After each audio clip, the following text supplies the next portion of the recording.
Hi students, it's Mr. Fisher again, and I'm here to share with you a little bit about the guitar.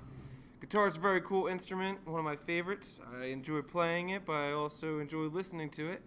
And I want to share a few things about what the guitar sounds like and what it is going to do to be able to make a sound. So today I start with this silly picture of a crazy instrument that is not just a guitar, but it has a few other things on it too.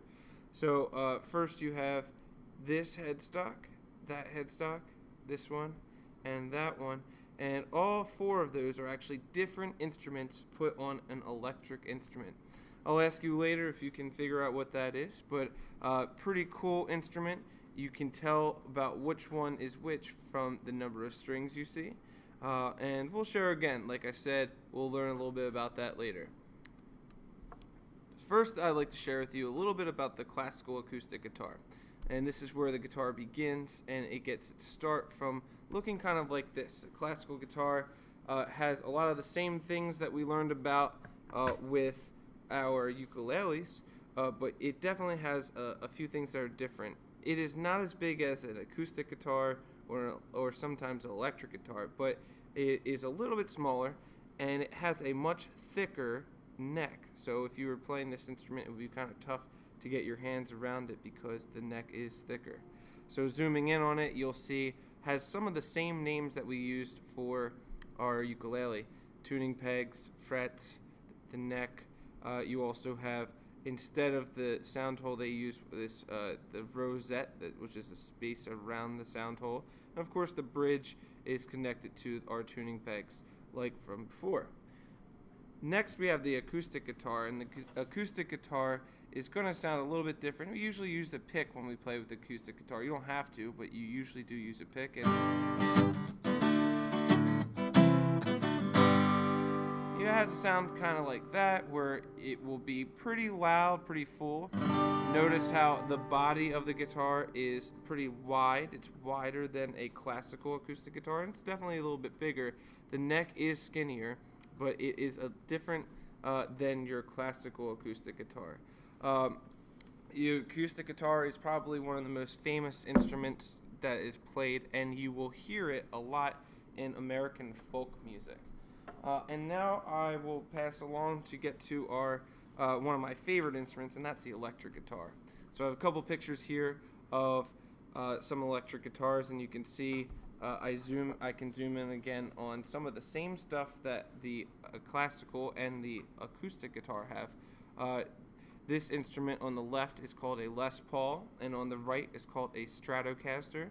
And they're just two types of bodies that you might find when playing the electric guitar. They can make them in any shape possible, but there's reasons that they look like this, mostly for comfort, but also just for a look. I mean, most electric guitarists like to stand out from the crowd, and they look a little bit different. So your electric guitar has a lot of different options to it. So zooming in, again, you'll see the headstock, the pegs, the neck, the frets, the bridge is there again.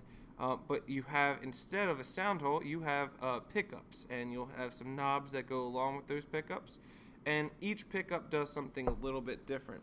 So I'm going to turn on my electric right now, play for you, and when I play a regular sound with the pickup that's called the bass pickup, the one that's closest to the neck, it sounds like this. When I change that to the treble pickup, or the one that's closest to the bridge, it sounds like this. So a little bit different of a sound, but it is hard to tell depending on which kind of guitar you use. The Stratocaster has a few more options than a Les Paul, but that's just something that most people like that's a little bit different. Next, I'm going to share a few effects with you. The first most used effect is called distortion.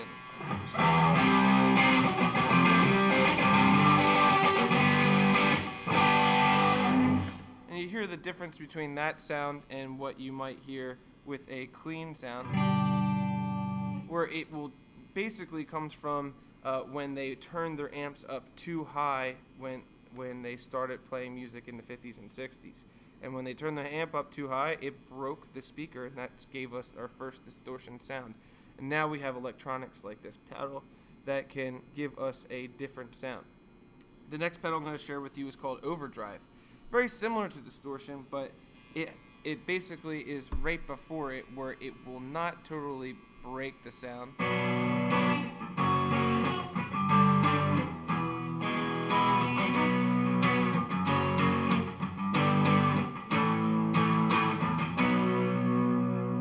Not as aggressive maybe as a distorted sound, but it is a little bit different. I'll also show today with you the tremolo pedal, which basically makes the sound come in and out. You'll hear the sound go on and off while you play, and you can change the wave and the depth to be different, so you can get different sounds. So if I change the rate to be a little bit faster,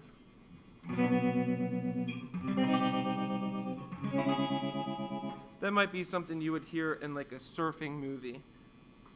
And finally, I want to share with you the flanger. The flanger is a sound that makes the instrument sound like it's going in and out.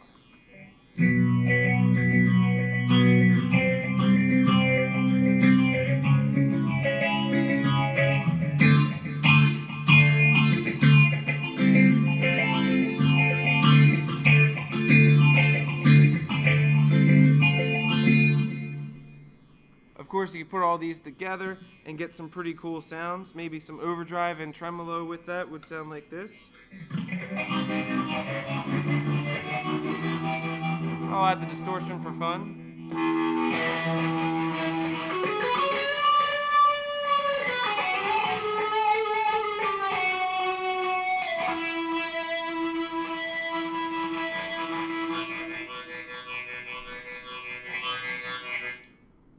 Alright, on to the bass. I also think that the bass guitar is a very cool instrument. The bass guitar only has 4 strings, and this is a version of the acoustic bass that you may see in the orchestra. When they made the electric guitar, they found that the acoustic bass was not going to be loud enough, so they invented the electric bass, and that's what you see right here. The picture in the middle is a picture of a very famous bass player named Jaco Pastorius, and he's probably the most famous bass player to play electric bass. I'm going to play a little bit of music from him. You might need to turn your headphones up a little bit because the low sounds are not going to be great on smaller headphones, but take a listen to how this guy plays the bass.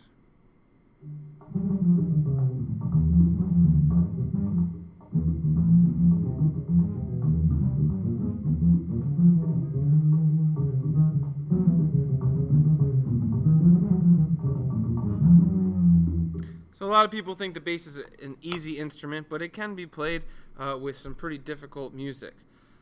Moving on, let's talk a little bit about the facts in the guitar, and we're going to make sure we remember some of these things because it's important to know that about the guitar. Now, the guitar has 6 strings, and it first had 6 strings in the 1700s. That's when they started making guitars that had 6 strings. They had instruments that were like a guitar before that, but for our purposes of what we're learning, the 6-string acoustic guitar was created around the 1700s, around the same time as the piano. In the 1930s, when electricity started to be more common, they started creating electric guitars and electric basses so that they can fit with the drum set. And when we learned about the drum set became much louder, which means that the acoustic guitar would not be loud enough. So that's why the electric guitar was made. It was actually made for jazz music. Of course, we're more familiar with it playing rock and roll music, or even hip hop or music that you might hear today, pop music. But it can play almost every style of music. The most important question I want you to be able to answer is, how does the guitar make a sound? And unlike a violin or a cello or a viola, those instruments might use a bow. We do not use a bow with the guitar, but we can pluck the strings and we can strum the strings. So most importantly, you can pluck or you can strum, and that's how you make a sound with the guitar. the guitar's fretboard is a little bit different, a little bit more complicated than the ukulele. If you see, this is what it looks like with the 1st fret, 3rd fret, 5th fret, 7th, 9th, and 12th all highlighted for us. But there are, of course, the 2nd and the 4th and all the ones in between. Each string has its own note. And the guitar, unlike the ukulele, starts with the lower strings closest to your face, E, A, D, G, B, E, all going up from there. So I'll play those on the piano so you can hear what that sounds like.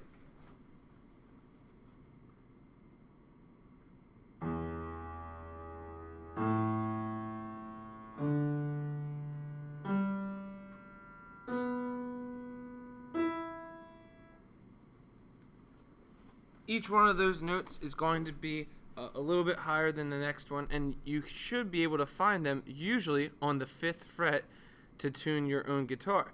So if you're playing the E string, the next string is A. You can find that same A on the 5th fret of the E string. Same thing with the D, G, and then on the G string, you would find the B on the 4th fret, and then B back to the E on the 5th fret, and there's your E.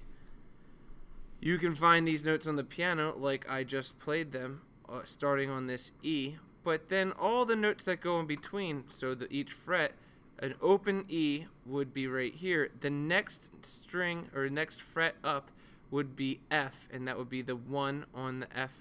And that would be this note of the piano, the next one being this note of the piano, and you could see how they go right up the piano with each fret. Take a look here as what the tab looks like. So for reading tab on a guitar, it looks a lot like what you would see on the ukulele, but there are 6 strings instead, and you can see how each one has its own number, which will also go with your fingers. Remember that 0 means open. Some famous guitarists include, of course, Jimi Hendrix. You may have heard him before. John Frusciante is a very famous guitar player who plays for a band called the Red Hot Chili Peppers. Eric Clapton, John Mayer, Jimmy Page, Yngwie Malmsteen, Joe Satriani, and Carlos Santana. They're all musicians I'd like to share with you. If we have time, I'll play some of their music for you as well. And of course, you can see a lot of guitar players in popular culture. So most of the time, we know of guitar players being like in a band, but there are guys like the ones I was sharing with you, just like John Mayer here on the Rolling Stone cover, that are basically known for being popular guitarists, and this cover even calls them guitar gods. So just a little bit about the guitar. Please go back to your Schoology, answer the questions I have for you, and hopefully you'll get a chance to listen to some of these guys after that. Thank you.